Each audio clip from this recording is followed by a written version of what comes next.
வணக்கம், welcome to Tamil mix media. இன்றைக்கி என்னோட வீடியோவில் நீங்கள் பார்க்க போகிறது ஒரு தலைக்கு போடுற ஒரு மாஸ்க் தான். வாங்க எப்படி செய்கிறேன்னு பார்க்கலாம் வீடியோக்குள்ளே.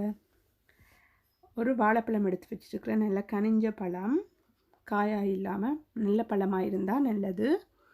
அதை மிக்ஸி இருந்தால் மிக்சியில் நீங்கள் அடித்து கொள்ளலாம். இது நல்ல கனிஞ்ச பழம்ண்டா நான் இந்த கரண்டியாலேயே மசிச்சு கொள்ள போகிறேன். நல்லா தண்ணியாக வர மாதிரி மசிச்சு கொள்ள போகிறேன்.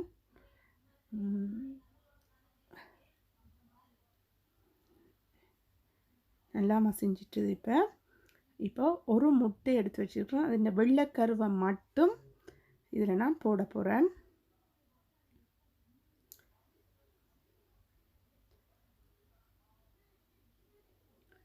வெள்ளைக்கருவை போட்டு அதையும் நல்லா கலந்து இந்த வாழைப்பழத்தோடு சேர்கிற மாதிரி சேர்த்து விட்டுட்டு நான் ஒரு கையால் கேமரா பிடிச்சு கொண்டு தண்ணி எடுக்கிறேன்னு மன்னிக்கவும்.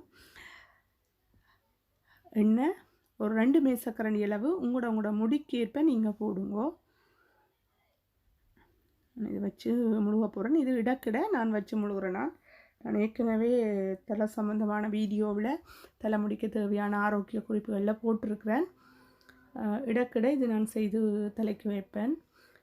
இந்த மாஸ்க் போடும்போது தலையில் காஞ்ச தன்மை இருக்காது. தலைமுடி நல்ல சாஃப்டாகவும் மினுமினுப்பு தன்மை இருக்கும். நீங்கள் டெய்லி அடிக்கடி முழுகும்போது செய்து வந்தால் மட்டுமே உடனடியாக ஒரு சின்ன தீர்வு கிடைக்கும். நிரந்தர தீர்வுக்கு தொடர்ந்து செய்யுங்க. தலை முழுவதும் வச்சுட்டு ஒரு 20 நிமிஷத்துக்கு பிறகு முழுகலாம். என்னோடய வீடியோ பிடிச்சிருந்தா மறக்காமல் சப்ஸ்கிரைப் பண்ணுங்கள். நன்றி இதுவரை என்னுடைய வீடியோவை பார்த்ததுக்கு.